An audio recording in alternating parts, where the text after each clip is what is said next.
story we'll be relating today, it's the story of broadcasting. Once established, it would provide a source of information and entertainment. Radio had already begun to change our lives in the 1920s, and in those early days, our task was to introduce this new medium to as many people as possible. Services in the major cities were soon established. Reports from listeners were so encouraging. What exactly is the service you're providing? Are you simply giving them one program? No, the program that we offer, or the source of programs are...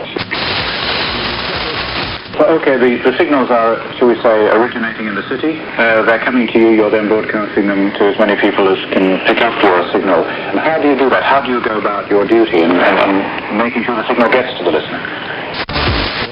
From the studios, the program goes via landline. These are high-quality lines. Any losses in the line coming out here are made up by amplifiers and the input equipment. The particular program that's required is then selected for the transmitter that's to be used for that service.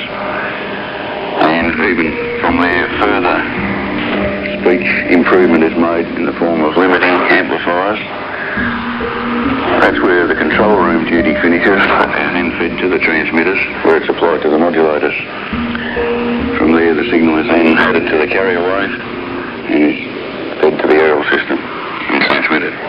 And that's how they've been going about their business, although technology has lent a helping hand along the way. Equipment has been upgraded, and our mastery over the medium has increased. And yet, as we marvel at what technology has given us, we still look back nostalgically to those pioneering days of sound broadcasting. They were indeed simple beginnings.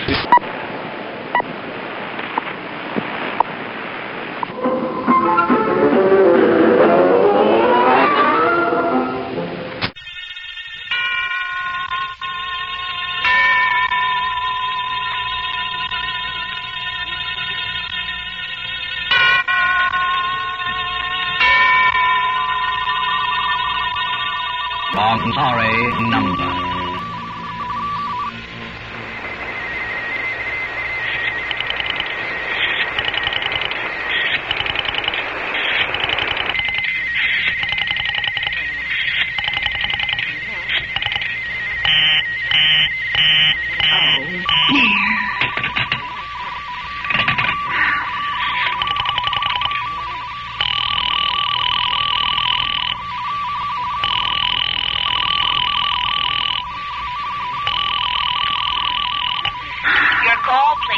Operator, I've been dialing Murray Hill 70093 now for the last 3/4 of an hour, and the line is always busy. Will you try it for me, please? I'll be glad to try that number for you. One moment, please. I don't see how it could be busy all this time. It's my husband's office. He's working late tonight, and I'm all alone here in the house. My health is very poor, and I've been feeling so nervous all day. Ringing Murray Hill 70093.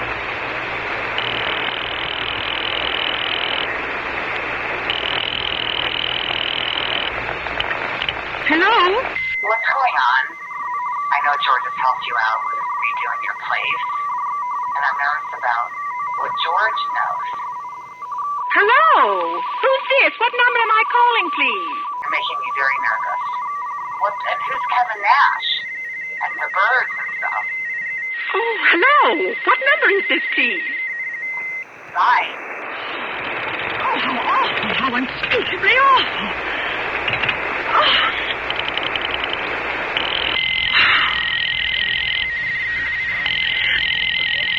Your call, please. Operator, I've just been cut off. I'm sorry. What number were you calling? Why, it was supposed to be Murray Hill 70093, but it wasn't. Some wires must have got crossed. I was cut into a wrong number, and and operator, you'll simply have to retrace that call at once. May I help? What number did you call? I told you to try Murray Hill 70093 for me. Now, I simply fail to see why you couldn't make that same mistake again on purpose. Why you couldn't try to dial Murray Hill 70093 in the same sort of careless way. Murray Hill 70093. I will try to get it for you. Thank you.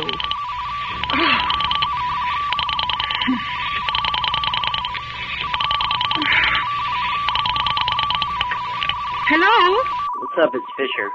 The weirdest dream I ever had, man, I was like in middle school. It was just like a middle school. And I was sitting there like learning numbers, and all of a sudden it transformed to high school.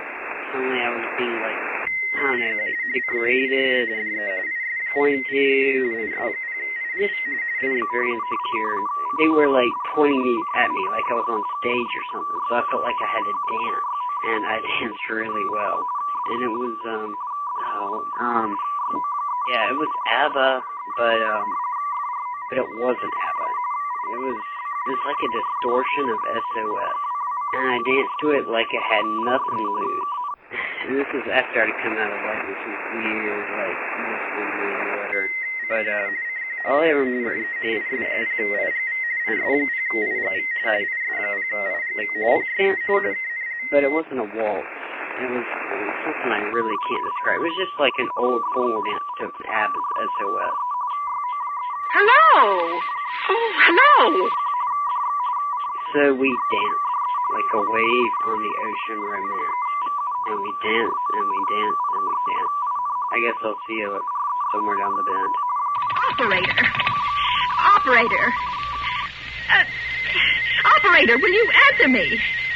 Your call, please. Well, you didn't try to get that wrong number at all. I asked you explicitly if... What number are you calling? Why, it was supposed to be Murray Hill 70093, but it wasn't. Murray Hill 70093.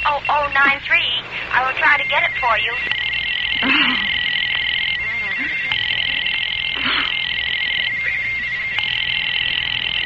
Answer. Hello? Nicht gemeint, dass es Hi. Hello? Hello? Wait. Ridiculous. It's perfectly ridiculous.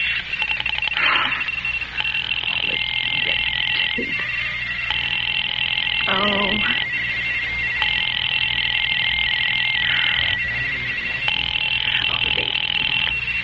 Your call, please.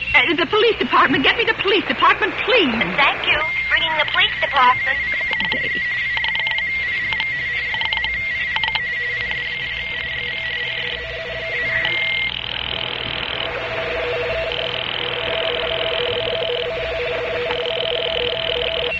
Police station, Sergeant Martin speaking. Police department.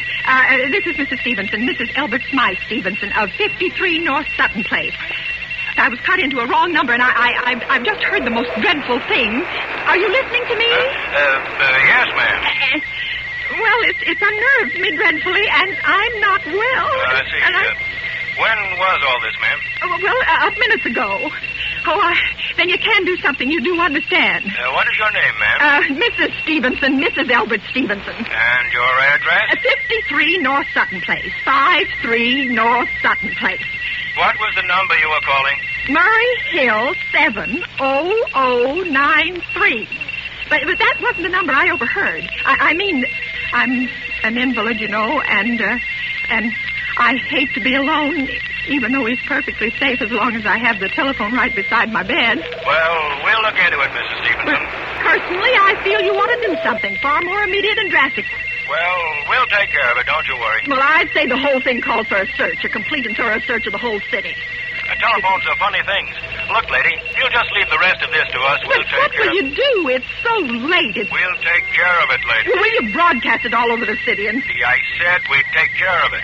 Just now I've got a couple of other matters here on my desk that require immediate attention. Good night, ma'am, and thank you. Idiot. Now, why did I hang up the phone like that? Now he'll think I am a fool.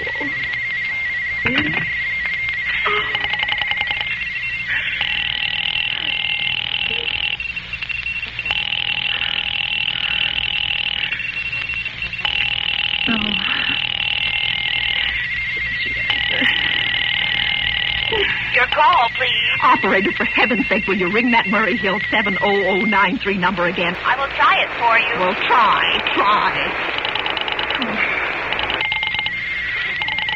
So nervous. Why did it take so long? I'm sorry. Murray Hill Hill 70093 is busy.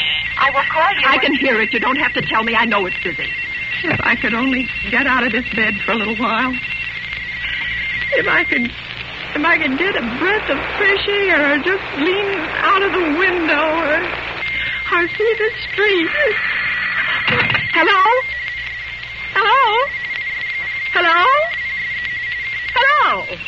Oh, what's the matter with this phone? Hello? Hello? Hello? Hello? Oh, for heaven's sake, who is this? Hello? Hello? Hello?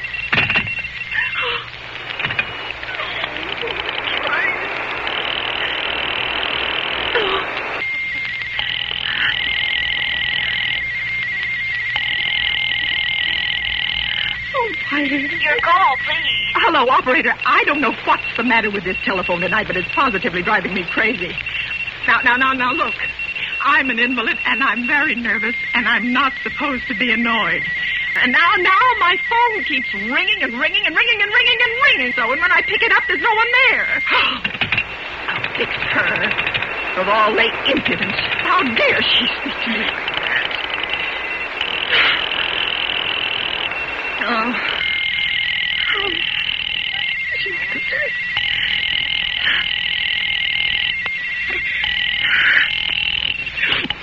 Your call, please. Oh, what's the use?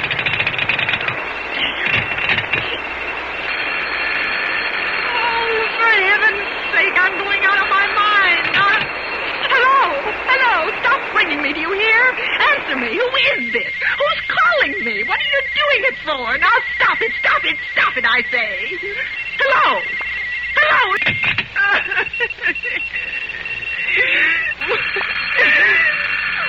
let it ring. Let it go on ringing. It's a trick of some kind. And I won't answer it. I won't, even if it goes on ringing all night.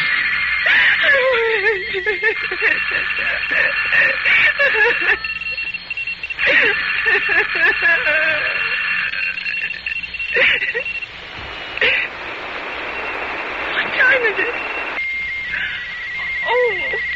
Oh, my clock has stopped. I thought it was running down. What time is it?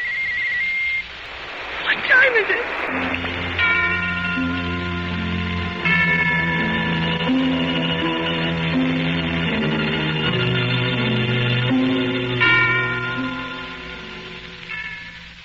One of the newest developments of chemical science, as a result of long continuing research in the field of commercial explosives, a long-known chemical discovered during the war to be a better rat poison. More than 200 different formulations of dynamite. Now it is available in branded compounds, as well as other explosives, blasting supplies, and accessories. So powerful, research has also brought to light new and more efficient ways of using explosives. A few 10,000ths of an ounce will kill a rat. Fired with almost unbelievable accuracy, is easy to use, blasting poison for the common rat must occasionally be carried out near residential and business districts, and is not as dangerous as most rat poison because it reduces the vibration of the ground. It is a poison, and pets and animals should be kept away from it, which means greater efficiency and lowered cost. It is a poison. Better thing for better living through chemistry.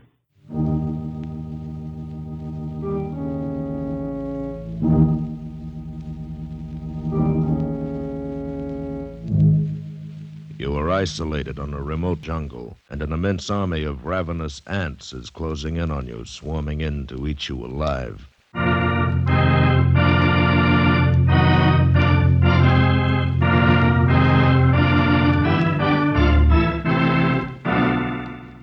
These aren't creatures you can fight. They're an elemental force, a gigantic catastrophe. 10 miles long, 2 miles wide, ants, nothing but ants, and each one as big as your thumb, and each of them a fiend from hell. Unless you clear out at once, there'll be nothing left of you but a skeleton. I'm not getting out. But you can't fight. Yes, I can. I've got the best weapon there is, intelligence. But can't I make you understand the hideous... I think it is you who do not understand. In the 3 years I've been here, I've met and defeated more than one catastrophe. Flood. Drought. A plague. Events which caused many of my neighbors to flee for their lives. The human brain needs only to become fully aware of its powers to conquer even the elements. Your obstinacy is endangering not only your own life, but the lives of your workers. You don't know these ants. I tell you, you don't know these ants. Undoubtedly, he thought me insane. Well, he would have not been the first to think so. I knew that intelligence, directed aright, always makes man the master of his fate. That night, I called my workers together. I saw their faces go ashen with terror as I told them the ants were coming. Watched them as they milled around, muttering. Finally, one of the men stepped forward. We have worked hard here for 3 years. It has been a home for all of us. Now, the ants come. So? Those ditches we dug last year, that was for the ants? That was for the ants. The ants are mighty. We know what they can do. All of us think that you are mighty. We will stay with you against the ants. I knew that the men would give me that answer. I'd counted on it. One man who calmly evaluated his chances against a deadly menace coolly decided he could win and was willing to stake his life on it, to risk a horrible death for it. It was terrifying. The next morning, I sent for my assistant. Together, we went to the huge map which hung from a wall of my office and checked the last reported position of the ants. Last night they had reached here. Traveling southeast? Yes. When would you say the ants will reach there? Why, I don't know. I imagine about tomorrow noon.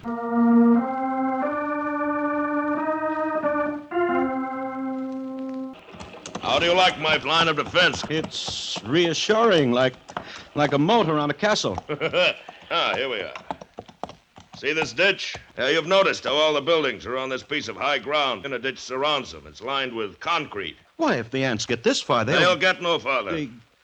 Look, over at the edge of the jungle, all those animals. Yes, running like the wind. Remember, they don't have any ditches. Good heavens. They'll be all right as long as they don't get caught between the river and the ants. Look! Look over there on the horizon. There are your ants. Look at them.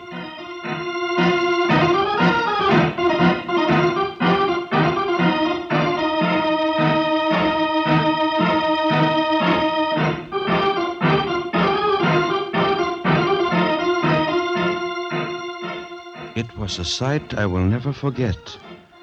Over the range of hills, as far as I could see, crept a darkening hem, ever longer and broader until the shadows spread across the entire slope, then downward, uncannily swift, and all the green herbage on the entire slope was being mowed as by a giant sickle, leaving only the vast moving shadow extending, deepening, and always moving nearer.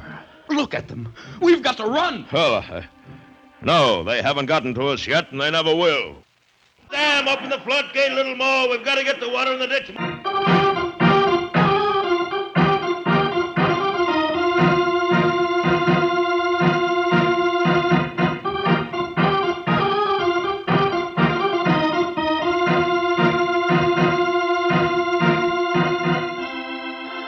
The hostile army was approaching in perfect formation. Across the scant 12 feet of ditch, I stared at them, and they stared back at me. A solid mass, every one as big as my thumb.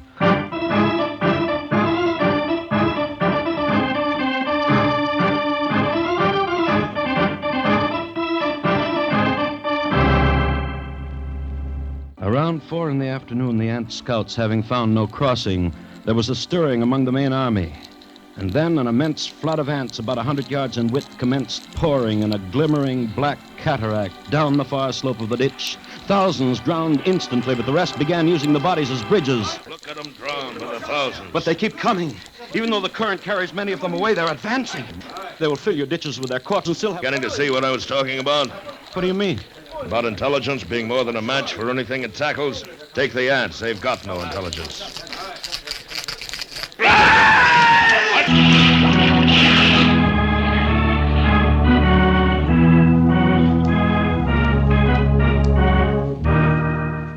I felt ants under my clothes. I struck at them mechanically, scarcely conscious of their bites. It's like I underestimated them when I said they didn't have intelligence.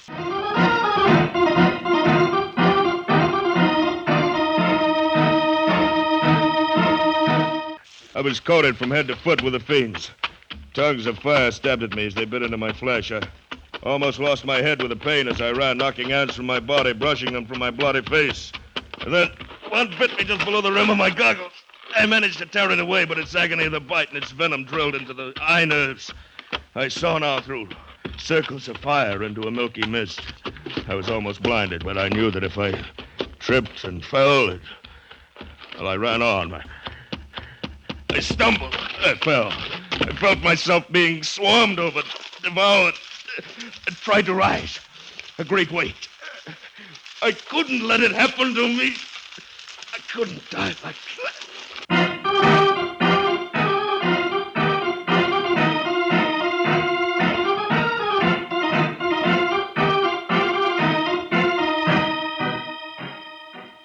Alive with ants, unconscious, with glazing eyes and lacerated face, we rushed to him, stripped off his clothes, and tore at the ants that covered him. His body seemed almost one open wound.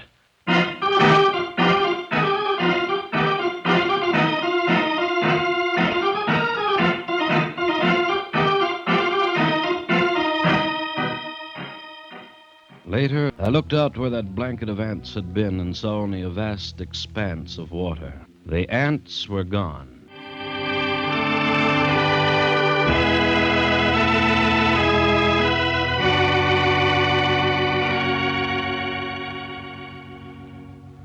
He lay on his bed, his body swathed from head to foot with bandages, but alive.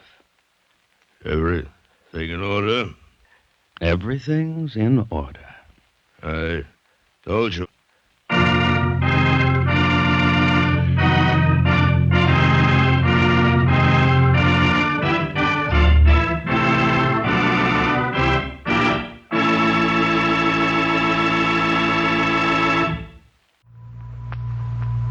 During the next minutes, while the Little Power Choristers, with Mr. Guttrell at the organ, sing for us, kindly telephone some friend or family to tune to this program. The information contained therein is of vital importance for our peace and our prosperity.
headlines.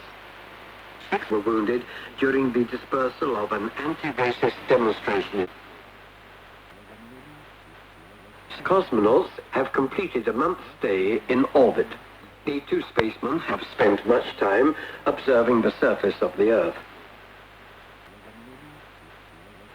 Foreign ministers have spoken spoken in favor of developing relations between countries. Talks have been resumed on the settlement of border issues.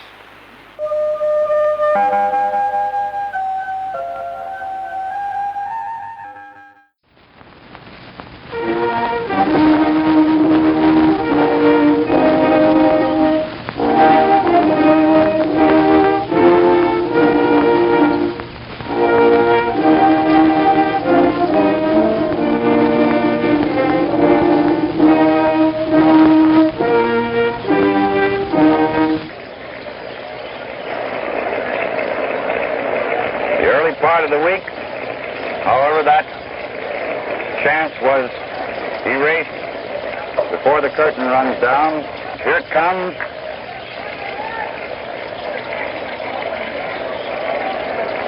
The temporary bleachers out beyond the wall and rising quite rapidly. That'd be a dandy place to play tag now. You could fall about 30 feet off of those. I certainly liked for a place like that when I was a kid. I couldn't even get up there now. Conditions are ideal. And a couple over the fence. He's still suffering from a Charlie horse.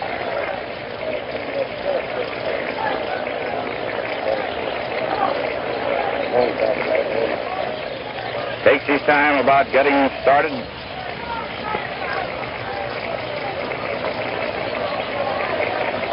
He's in a tough spot. Just kicked that one and hit it right down into the dirt.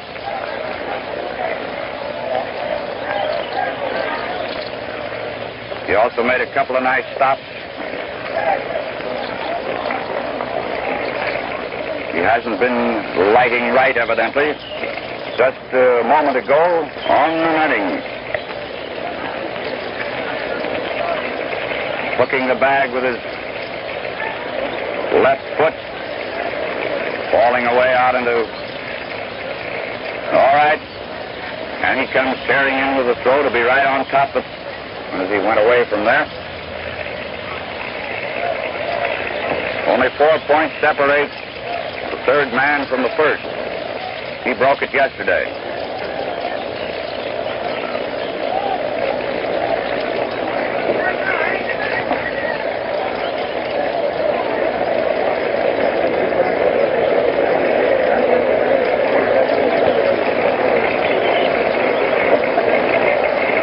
Digging away there for a climatic control.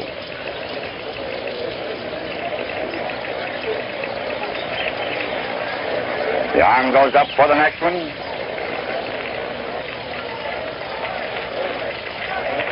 Gets ready to go. The arm goes up in the motion.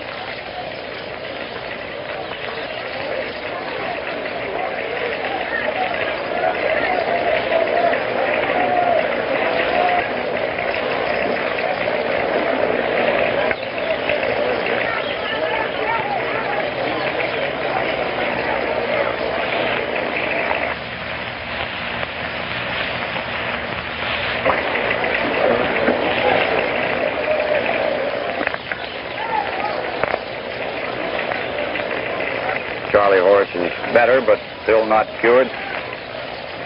And he gave all the appearance of one who could not watch it.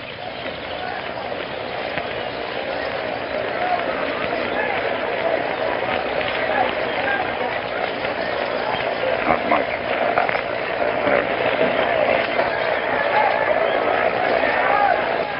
He has it, standing there like a statue.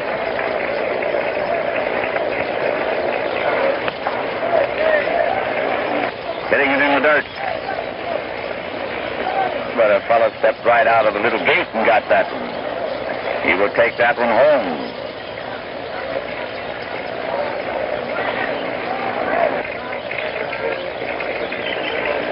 Right leg pulled back, left leg right on the inside.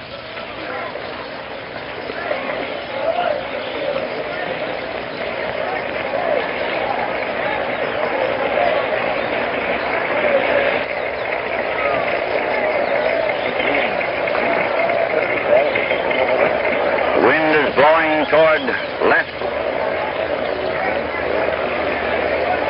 The crowd is getting rather tense. he kicks the ground around to get better footing. He's been off and his control has been bad. A high, hard one.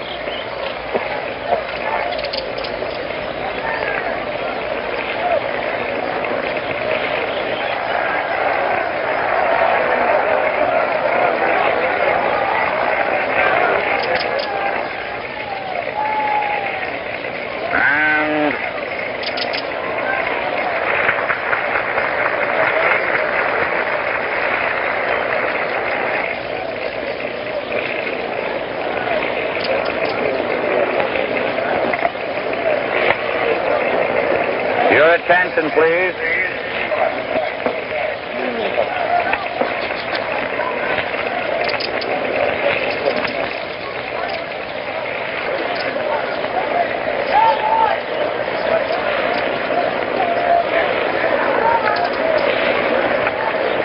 You would expect bird to fly to someone, wouldn't you all?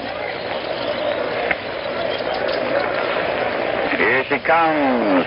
Sweeping curve outside, and is out on peculiar play, just ahead of the flying bird. Well, we've seen everything now. We're like the guy that's had delirium tremens, knee-high through the middle. Failing to hold on to it. Crowd is getting a run for their money today, and getting many runs for their money. Can't see very well in there, and all you have to do is throw them in.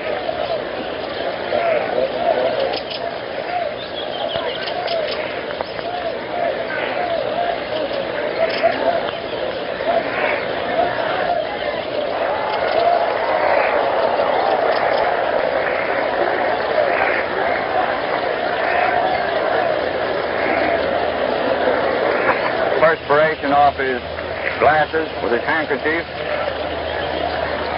Now he's all set to go.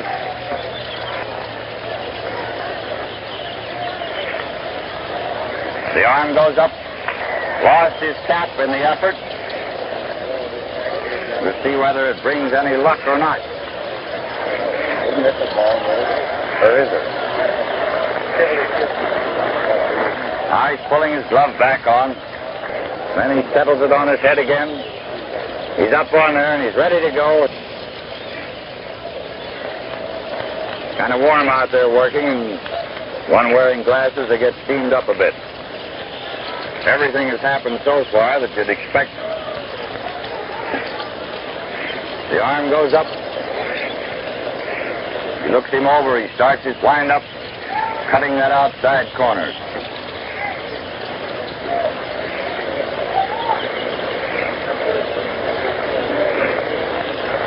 And here's the next one. Caught by a bald-headed gentleman, and it's in his pocket already. He squeezed that a moment, showed it to some of them around there, and in the pocket she went, side pocket. Arm goes down, up again. Here she comes. No souvenir on that, except somebody outside may get it. Been up there a long time. About time to get on or get out. For any of you just tuning in. Souvenir. Telephone falling. And does your car door squeak? I ask you. Or the hood or windows? Well, they needn't. Both arms up over his head. Here she comes. The crowd said, oh, a couple of O's. He's aiming over there. First one was outside and this one inside. He's gotten it, thrown the old one out. See, that was a better one. And the crowd roared in disapproval.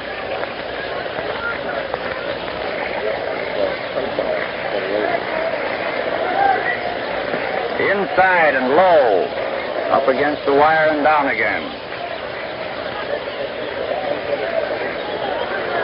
They warmed up yesterday. But it was not necessary. Adjusting his cap, expectorating a bit. The crowd is beginning to get noisy now. It's the first time they've had any chance to do much yelling. Sometimes you can't just say what you mean. And the next one, again rubbing the moisture off his spectacles, adjusting them now on his cap.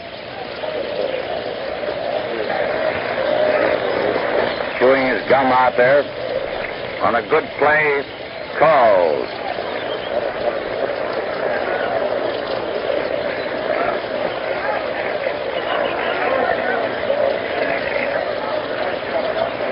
The arm goes up for the next one. Here it comes. Better to hit a girder than a girl. Scoring.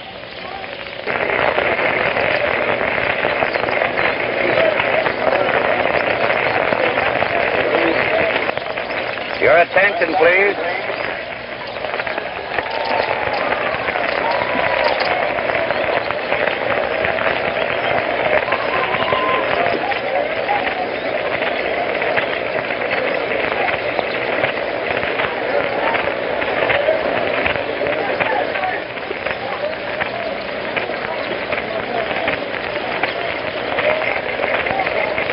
Here it is. Turned around.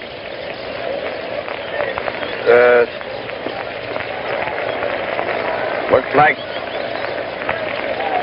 it is. Your attention, please.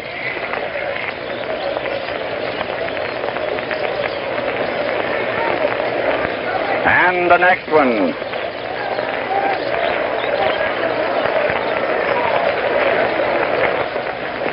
Last time up.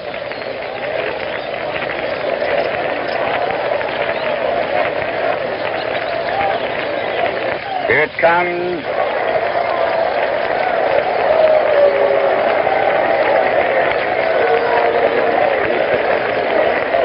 It's ready to go. Here it comes.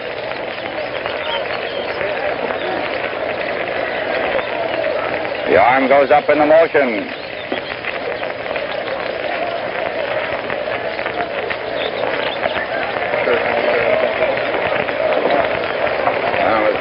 Can't see. Is it? A little low.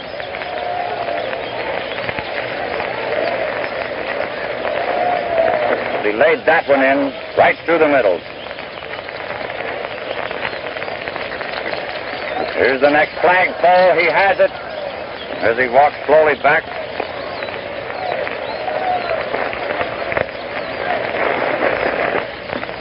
Over the outside corner. Coming in there, little off the corner.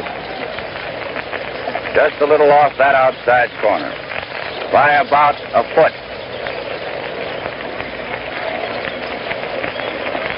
The arm goes up in the motion. Here it comes.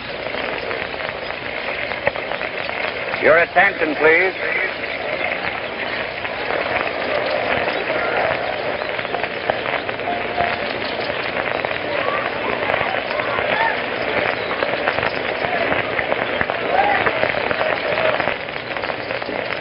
He has to wear two different size shoes. 1 and 1.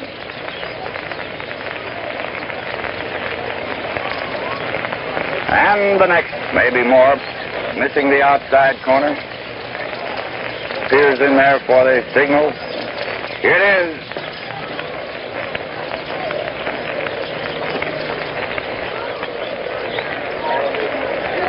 Taking it with his bare hand, the play was made. Getting a nice hand from the crowd. He's hanging on to it.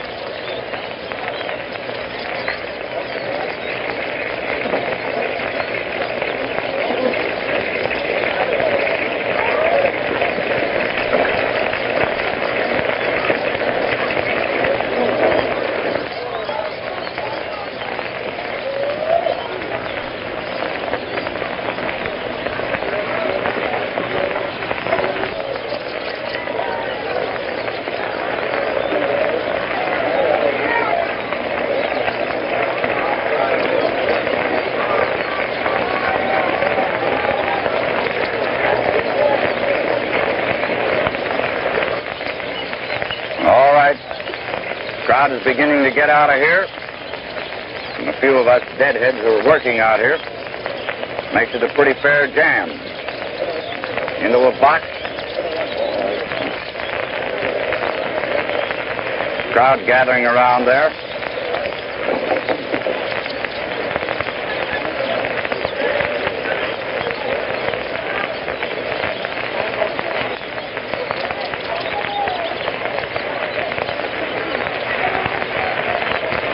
All right, we're going again. We're getting one up here. Your attention, please.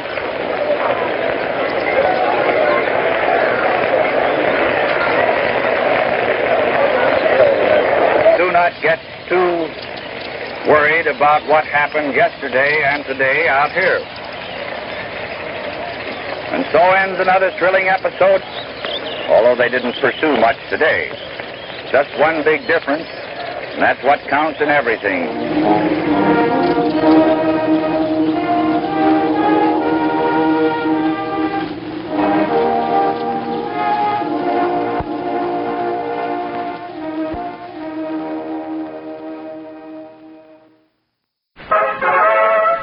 Don't ever neglect the cold. At the very first sign of a cold, get after it immediately with the faster help of sparkling, what's the name? I can't remember the name of what it is that helps fight colds faster. Ladies and gentlemen, this famous product acts very quickly, yet it's exceptionally gentle. What it is I'm talking about is especially important in fighting your cold. And ladies and gentlemen, you can check these facts with your own doctor.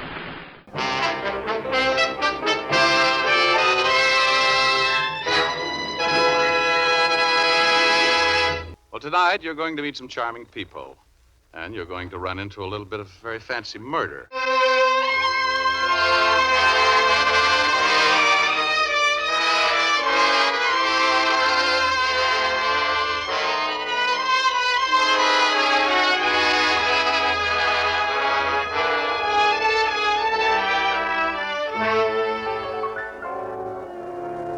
Well, I'm still confined to my little cranked-up downy couch, but not as still as I was last week.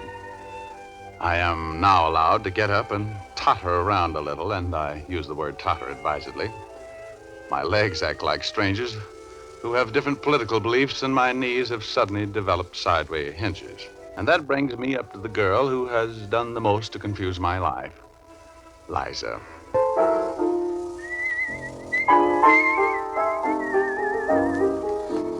I don't want to go to a nightclub tonight, Richard. I'm too tired. Let's just go to a show, shall we? Anything you say, baby. That's the kind of guy I am. June is busting out all over the meadow and the hill. June is busting out all over. June. You're insufferable, Richard. Oh, now. Are we going to a show or not? Sure. Get your lipstick on again, and we'll see what... Oh. I'll get it. Hello. Hello. This is Mrs. Harvey Burgess. Mrs. I Burgess? will see you tonight, immediately. It is most important. Well, can't you tell me about it over the phone? Oh, no. Could you come to my house at once? 485 Hillcrest. You'll be well paid for your time. Please hurry. I'll be right out, Mrs. Burgess. Wait for me. I'll be right back, honey. Go on.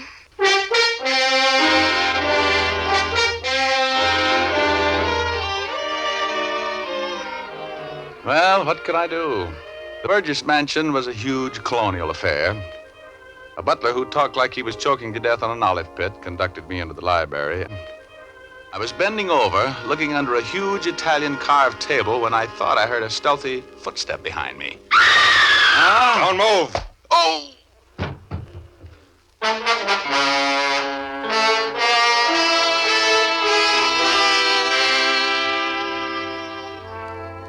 Oh, my ears were still full of that ringing scream Mrs. Burgess had let out as I caught that sock behind the ear and drifted gently through space toward my alter ego. I was hoping he wouldn't be there, but he was. Hello, welcome home. No, shut up. That's a fine attitude. You go prowling around a strange house and knocked out. What happened to me? Are you kidding? Tell me, Why did Mrs. Burgess scream? You're a detective. Yeah, that's right. Well, here goes.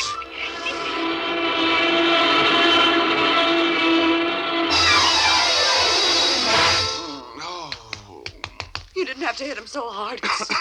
Oh, who hit me? I found the front door unlocked. I walked in. I saw a strange man prowling around. A woman screamed, and I hit you with my cane. Why did you scream, Mrs. Burgess? I found my husband. He's dead, murdered! No! My husband! Upstairs, he's dead! Murdered!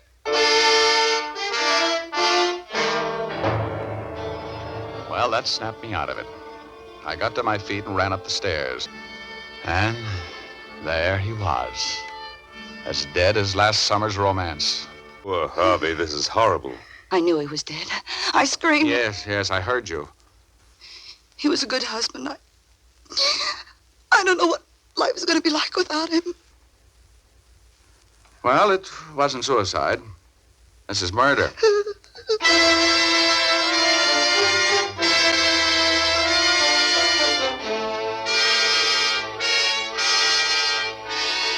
I hated the world as I walked down the steps from that porch and started for my car. I don't like murder. It upsets so many people who aren't involved in the act, or the reasons for it.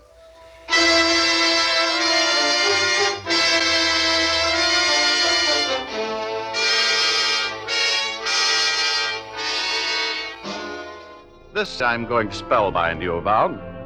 Caught me while spending a week in zestful living at a summer hotel. I mingled with the crowd, fencing in and out of polite conversation and keeping up a gay front to cover the worry which was stampeding around in my mind. Casually worked my way along a chain of conversations to the open door and faded unobtrusively out into the night.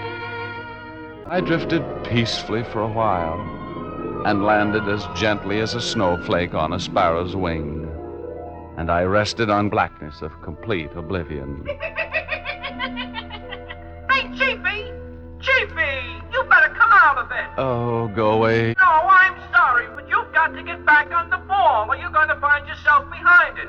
Come on now. I'm not well. I've been hurt. There are things going on that you ought to know about. I don't care. You're in trouble, bad trouble.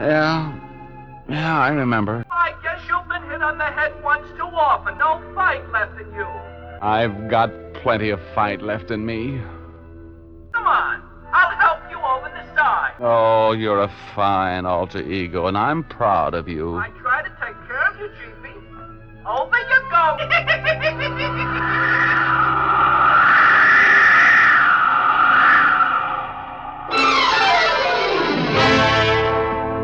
I dreaded opening my eyes, but I opened them at last. And what I didn't see made me think I'd lost my mind. I wobbled to my feet. My knees were made of soup. There were strange things happening here, and they were happening to me. I decided to stay mum, and I took out my pocket comb, dressed my hair around the bump on my head so I wouldn't look like I had two. Looking much better than I felt, rejoined the party. You know what I mean?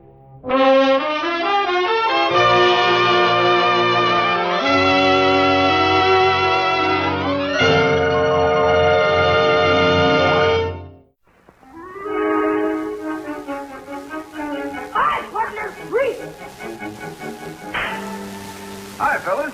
Say, that's a pretty tricky head, isn't it? How would you like to surprise your pals like that? Just press this secret button right here, and a pistol pops out and fires. It's your secret weapon, even when they think you're unarmed.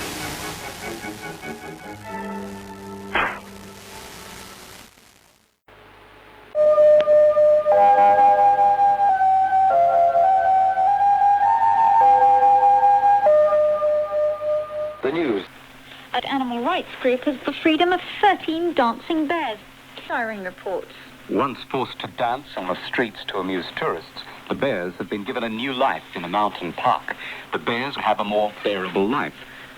For years, several families earned a living by organizing bear dancing street shows. Because the practice is illegal, the bears could simply be taken from their owners. The bears have been fitted with a special chip to allow easy identification. That report by Irene.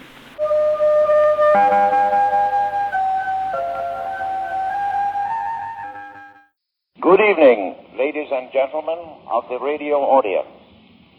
Today, in every city, village, town, and hamlet, were gathered citizens from all walks of life. Reports have been received from every section, and they show that the response has been most complete and successful. Ladies and gentlemen, the secret word anyone tonight... falling asleep during the show will be thrown out.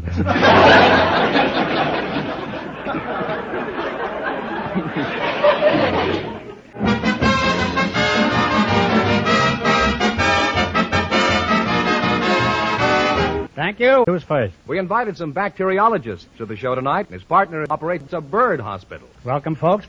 Mr. Yes? You're the bacteriologist. I am. Yes. What is a bacteriologist? Oh, a bacteriologist is one who studies bacteria. Bacteria is a unicellular structure which exhibits some of the fundamental process of plant protoplasm. That's very true, you know. What does it mean in English?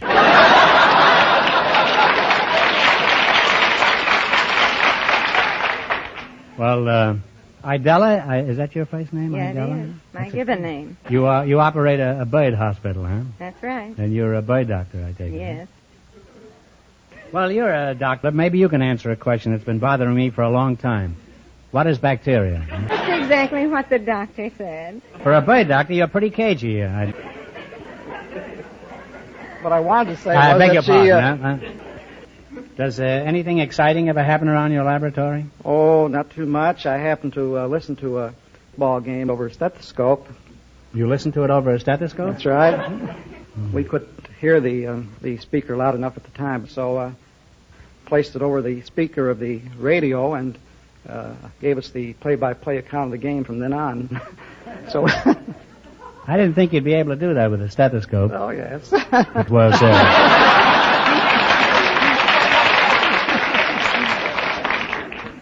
Well, tonight I'm learning quite a lot about birds and bacteria. Thank you. Oh, very nice. What kind of birds do you doctor? Well, we have all kinds. We have canaries and parakeets and cockatiels and parrots and minor birds and cockatiels and parakeets and parrots. We treat wild birds. They're brought to us constantly. What kind? Well, all kinds. Mockingbirds and blackbirds and larks and parrots. I once had a pair of penguins brought to me. You did, huh? Mm-hmm.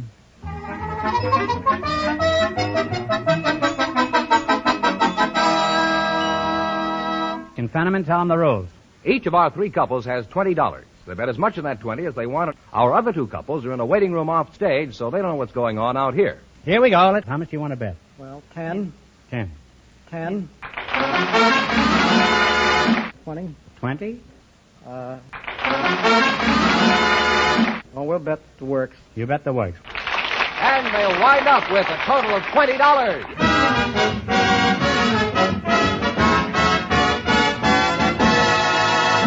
Thanks and good luck now. Now you can still get the big question, you know.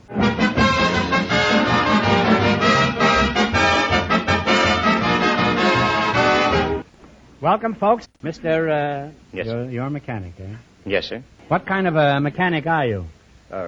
Garage mechanic. On cars. Do you work on them or under them? Under them. That's where the work is. Don't you? Yes. I'm crazy about it. Now, Mrs. How'd you meet your husband, ma'am? Well, I was selling men's real silk shorts door to door.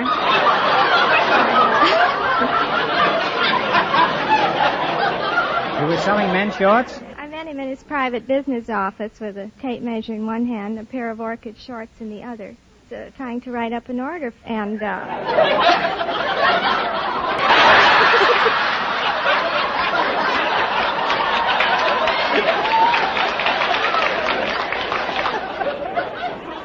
Well, so, this is a whole new world you've opened to me, Hilda. Now tell me, what's the most common type of repair job that you're called on to fix? People come in with a trouble, they say. They got a knock and a rattle, but it's all in their head. Well, what gives you the most trouble, men drivers or women? Oh, men.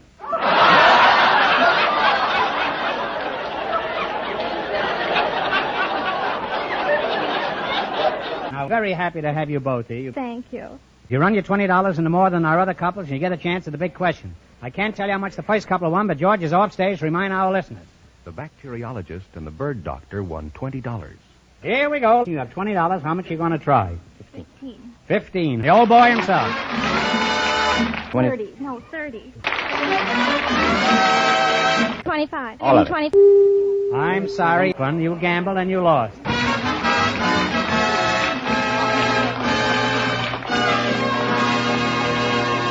Thanks and good luck. Now, in just 1 minute, our last couple will play the game, and then we know who gets the question.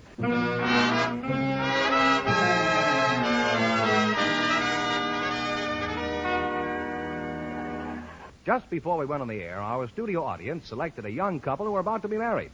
And here they are, coming in from off stage. Welcome, kids. Pretty classy-looking couple, I'd say. How old are you? I'm 25. 20. 20, huh? Are you sure of that as he is? Yes. And, And well... you came in? Oh, I came in a little later. And...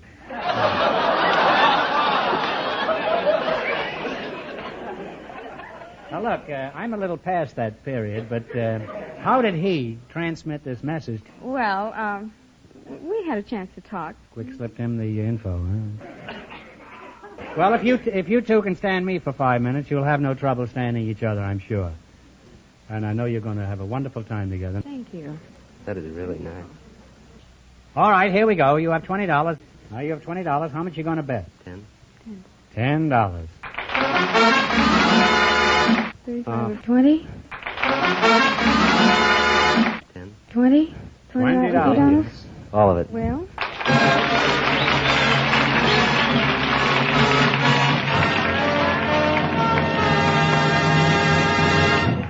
And here's the winning couple, the engaged couple. Good luck. I'll give you 15 seconds to decide on a single answer between you, so talk it over thoroughly and no help from the audience. Please.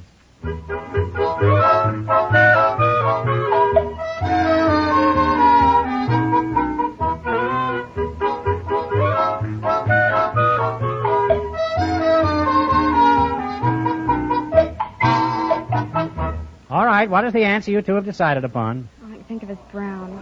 No, I'm sorry. That's a shame. It's a shame. And thanks to both of you.